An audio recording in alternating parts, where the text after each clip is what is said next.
This is breaking news from the Las Vegas Review-Journal, sponsored by Michael Gaughan's South Point Hotel, Casino, and Spa.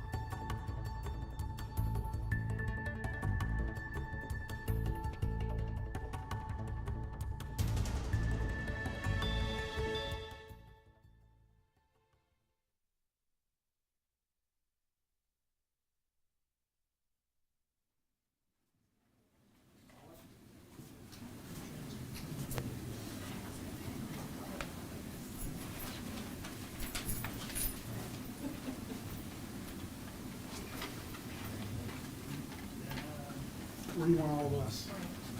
Just up here somewhere? Yeah. Fill in the back. Just mind the door.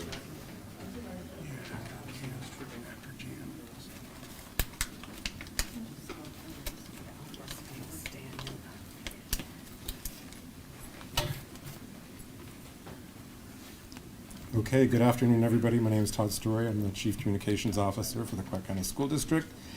We'll kick it off with Trustee Evelyn Garcia Morales, then Dr. Jesus Jara, and then we'll go to Maureen Isis from CCEA, ESEA President Jan Giles, then Chief Mike Blackeye from the Clark County School District Police Department, and then Bridget Duffy from the DA's office.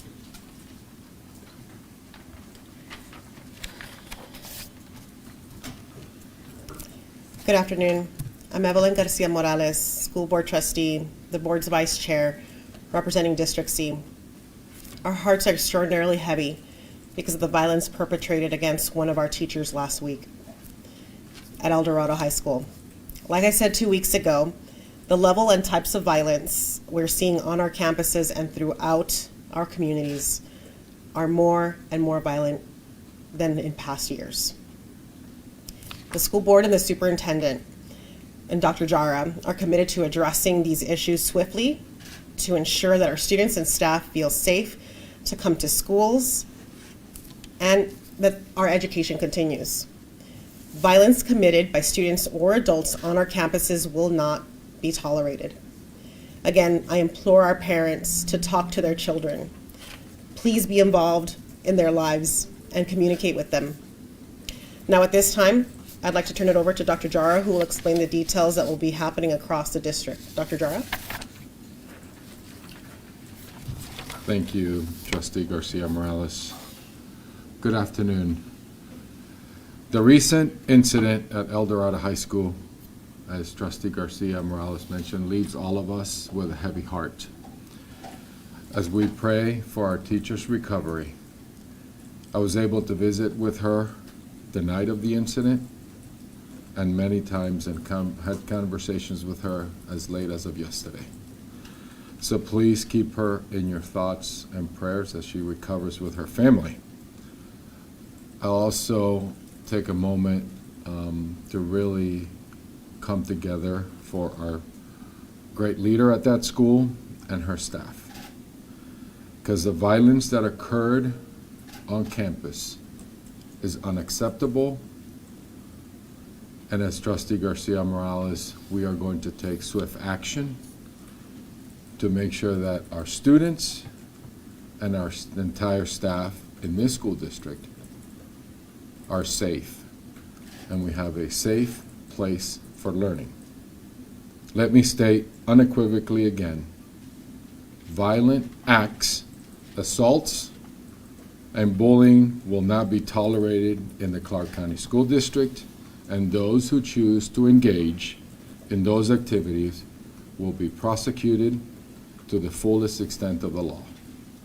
Children need their parents and guardians to support and encourage them in healthy ways of dealing with their emotions, and I am imploring our parents to talk to your children and be involved in their lives and show them that you care and that we all care. These aggressive actions that we have seen mirror the increased violence occurring throughout the country and our community. Adults attacking staff and students is unacceptable, and adults attacking each other is also unacceptable on our campuses. When students see adults acting out the way they've seen, they think that acting with violence is acceptable, Well, it is not, and it will not be acceptable on our campuses. As I have stated 2 weeks ago, and in my State of the Schools in March, should students or adults resort to violence on our campuses, you will be removed and held to account and prosecuted accordingly. Building on what I said on March 29th, we are instituting the following. Principals, when they come back on Monday, will be directed to facilitate and address the entire student body and reminding them of the student code of conduct that they will be held accountable to. If students violate the student code of conduct, it will be clear what the consequences will be. Fighting and physical violence, they will be removed from campus. Any and all major disciplinary infractions, they will face expulsion proceedings and will be removed from our comprehensive schools. Battery to staff or students resulting in a criminal citation and distribution of controlled substances, they will face expulsionary suspensions. Students recommended for expulsions for any of the major infractions that I just referred above, they will be referred to the Academic Center, our Learning Online Academy, Lighthouse, and Acceleration Academy. They will also go through a re-engagement process where parents will be responsible to participate with their students. Again, as I move forward into our facilities, our team has already started to look at our camera systems and upgrading our cameras. Classroom communication systems and technology will be upgraded with instantaneous alerts where our adults, our teachers, and staff will be able to contact the administrative staff and first responders from anywhere in their location.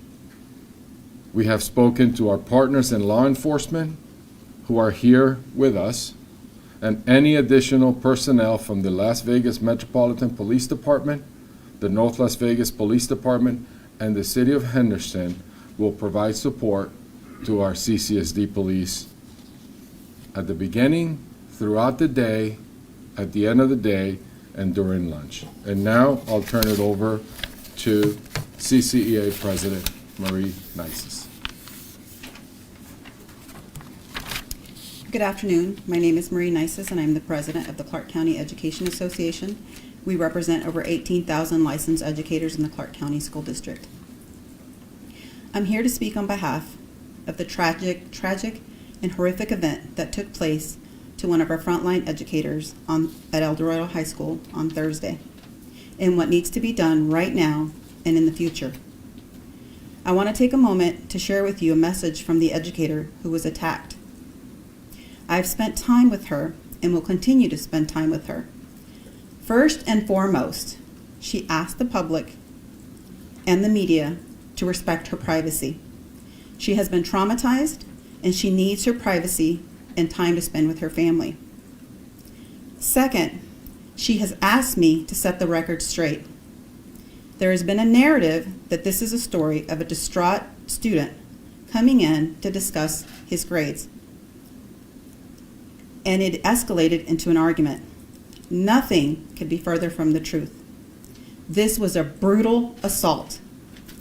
The student came in with the intent to attack this educator and did so from the word go. There is only one victim here, and that is the educator. As I met with her this morning, she also expressed her concerns about her colleagues and the safety at Eldorado. She shared her concerns about, will these actions be put in place in a timely fashion? Will the school be ready to reopen on Tuesday, reassuring staff as well as families of their safety? She not only shared the concern of the safety for the educators and staff at Eldorado, but educators across the district. Next, my organization supports CCSD and Superintendent Jara's measures to ensure staff safety at Eldorado High School. Additional surveillance cameras and a means by which an educator can call for immediate help in an emergency is vital. We know that the burden is now on Superintendent Jara and CCSD to carry out those changes as swiftly and efficiently as possible. This cannot wait one more day. We must act now. Putting all students on notice, starting with middle and high school students, that there is a zero tolerance for violent behavior and specifically battery against staff and other students. Any student committing these acts will result in immediate expulsion from school is critical. We need to send a clear message that this violent behavior must stop.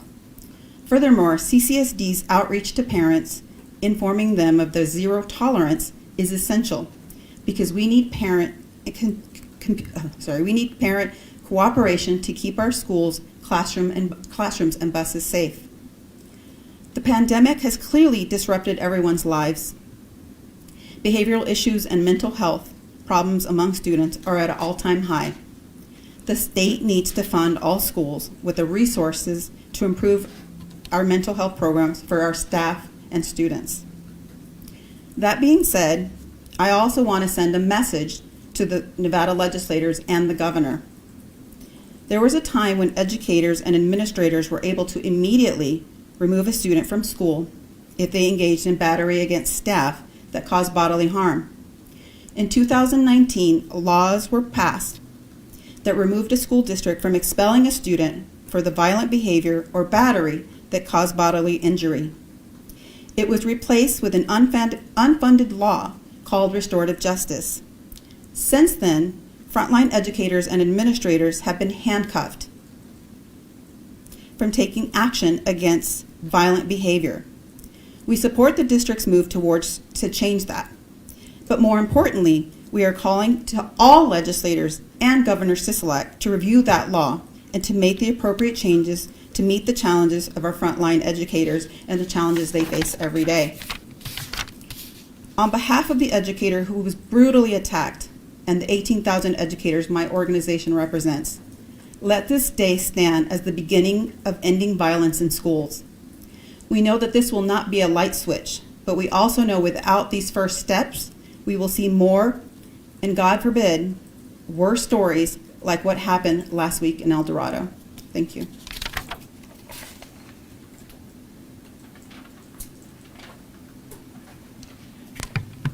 Good afternoon. I'm Jan Giles, President of the Education Support Employees Association, and with the Teamsters, we represent over 12,000 support professionals in CCSD.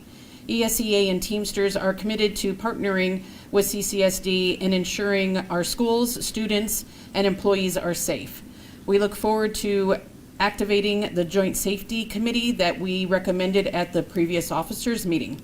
We believe that the Safety Committee will allow issues to be handled quickly, and we are interested in developing real solutions that are in the best interest of all parties involved.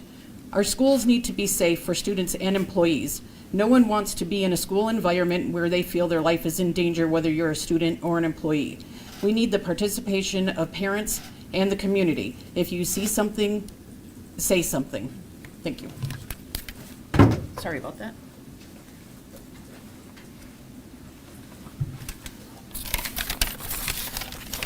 Good afternoon, Mike Blackeye, Chief of the Clark County School District Police Department. Just some updates since our last press conference. We now have 1,300 combined incidents where arrests and citations were issued in our schools. That I gave the number of 25 firearms being confiscated at the last press conference. That number is now 28. And I believe I gave the number of 32 or 34 students struck by vehicles on the way to and from school every day. That number is now 40. And also, there's been 5,700, around that number, instances, calls for service regarding fights, assaults and batteries, and disturbances on our campuses. The attempted murder of the teacher by a student at Eldorado High School is a first in its kind here at Clark County School District. I wanted to thank the Las Vegas Metropolitan Police Department for handling and taking the lead on that investigation and bringing the suspect to justice. This school year is shaping up to be the busiest in our department's history, in our 40-year history.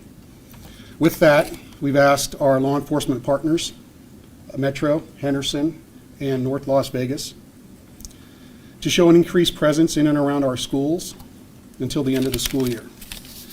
This partnership is typically initiated at the end of each school year. As part of the School Violence Initiative, we're just starting it a month early, with the anticipation that the increased presence will curb the rise in violence in and around our schools. Thank you.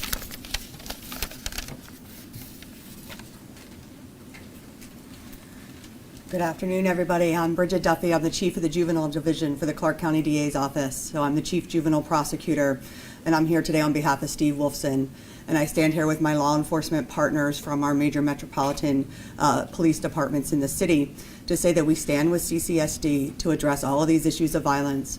When issues come to my office, we screen them appropriately and ensure that there is a level of accountability and services infused in the family.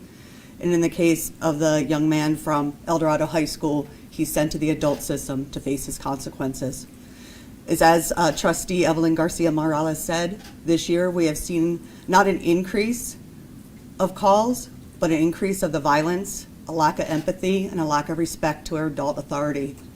And it is our stance that we will make sure that we prosecute those children to ensure our community is safe and be there 24/7 on call for this Clark County School District Police Department and other local law enforcement agencies. Thank you.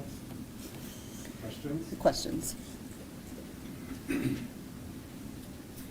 Dr. Dry, can you talk about the decision to keep Eldorado High School open on Friday, the day after a student allegedly attempted to kill and sexually assault a teacher? Yeah, Tiffany, it was something that it was a place for us to come together. I was there at 6:30 in the morning. I was there Thursday night till about 10:30. In conversations with the principal and the administrative staff and my team, it was critical for us to come back and see our kids and see our staff that were struggling. I immediately, with the team, sent the crisis team, knowing that the suspect was arrested within 2 hours, I believe, Chief? Yes. I knew that it was important for us to be there for our family and the Eldorado family. And that's why it was important for us to come back to school. And we've been there ever since.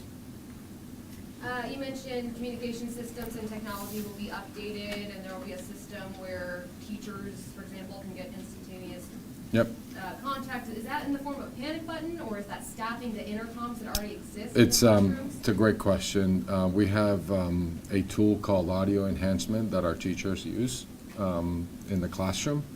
There's a feature there for a similar, it's a panic button that is included within. I spoke to the CEO this morning, and we're expediting, and Eldorado will be the first one, but starting with our high schools, moving to our middle schools, and then to our elementary schools. Yes? James Sheep from Las Vegas Review-Journal. For some of the policies discussed today will not have gone far enough. Is there anything that was left on the cutting room floor? And is this as far as the school district can go in terms of responding to these acts? And if you can answer in Spanish as well.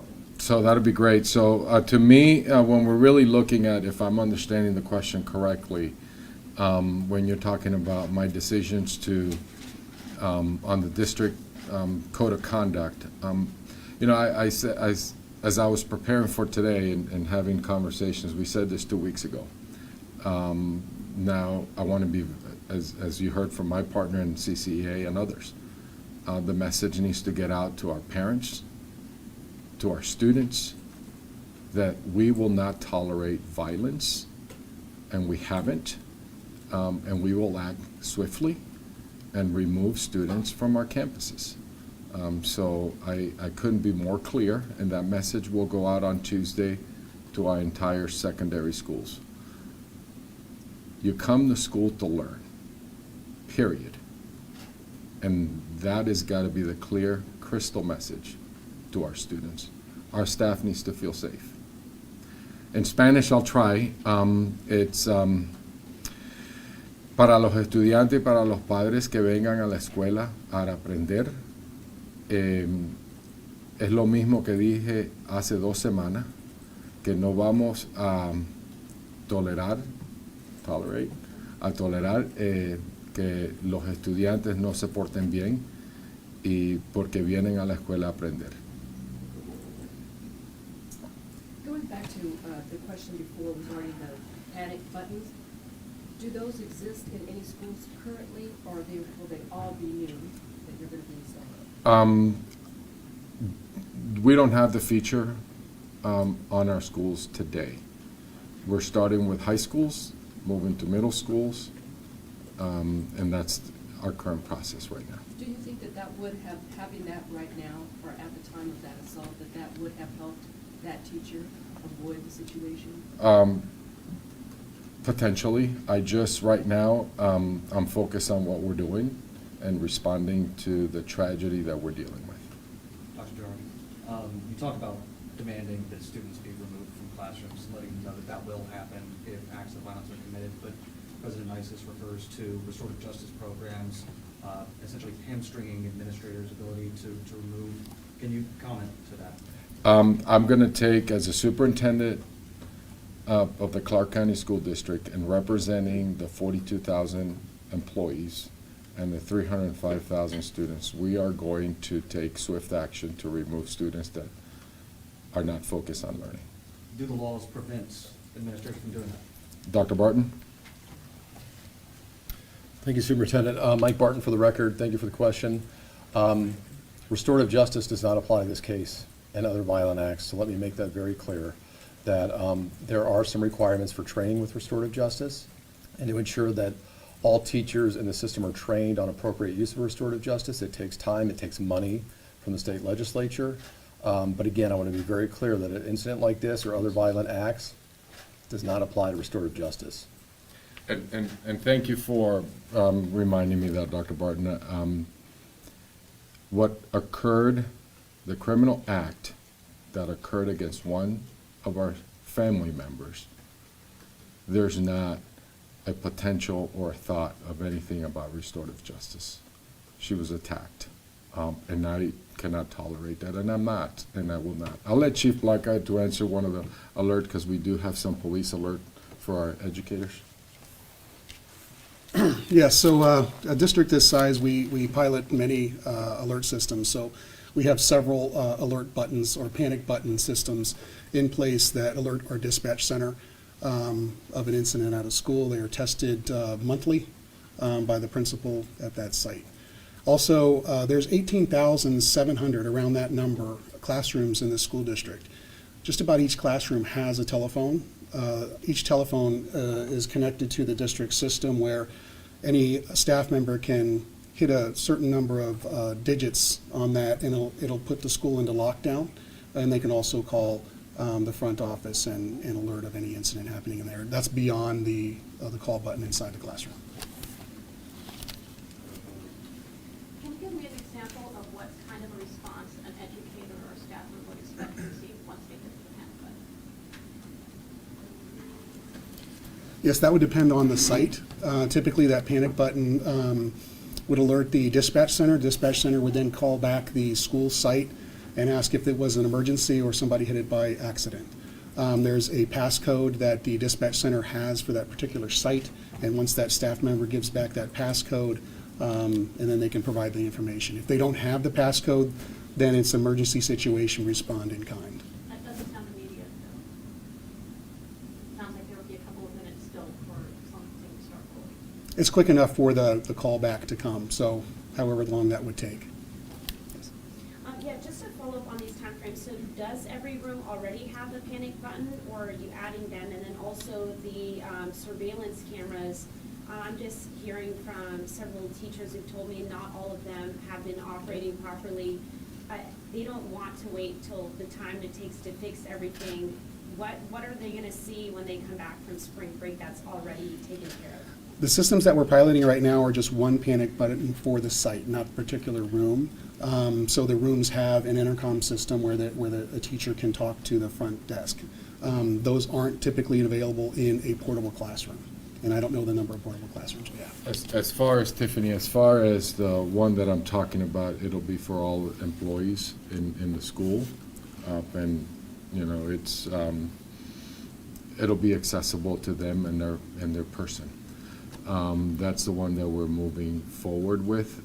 As far as, I'll just say, I want to be very clear in really, when you go back since Thursday, as I've been reflecting on this horrific attack on our employee, our family member, and reflecting, this is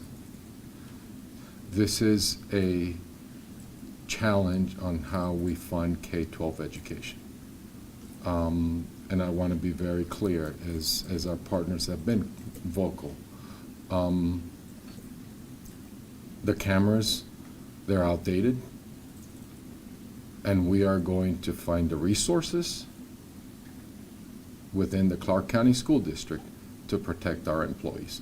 That work has already started. Now, when we start seeing dirt moving, meaning when we start seeing maintenance and different things, obviously that is something that we are working swiftly to make sure that staff feel comfortable and feel safe. Our police presence will be adults being there to support them, so they know that we're there. But obviously we go through a process of updating cameras, and that's going to take a little bit of time, but we'll get there for our staff to feel safe. You mentioned agencies, you're partnering with other agencies to bring more police presence to schools. Will some schools see a stronger police presence than others? Yes. Based on what? Based on the data, the number of incidents that we've seen, based on what we feel that as a school district that we need to find ways to support our students and our staff. Discussing the equipment in place, how often are these panic buttons used? Do we have any information on that? How long, I'm sorry, How often are these panic buttons used? Typically, the pilot for the any panic buttons is about a month. Each month they're tested, and that test is the school sets up the test. They'll press the button. Our dispatch receives the alert. They then call back. Also, one thing I forgot to add is the school police unified radio system. We received a grant 3 years ago to put a radio in the hand of each principal at each site, and that radio has a channel on there that reaches our dispatch center directly, and during the Eldorado incident, that system was used. Dr. Jara, I want you to know, here, school violence has been such a hot topic for so long here. Why did it take for a teacher to be brutally attacked to take such swift action such as a panic button and increase in police presence for the rest of the year? Violence has been, as we have looked at it, and since I got here, we have seen, as our district attorney's office mentioned, the violent acts have increased, meaning the violence of the acts. When we are looking at the policy, the laws that were legislative, we were doing what we could to realign our own resources, because the laws didn't come with resources, to provide our own training and restorative practices. Why did it come into this horrific event? This is something that I'm going to tell you as a superintendent, I'm going to do what I need to do to protect our educators and our students, and I'm taking the actions now. Thank you, everybody.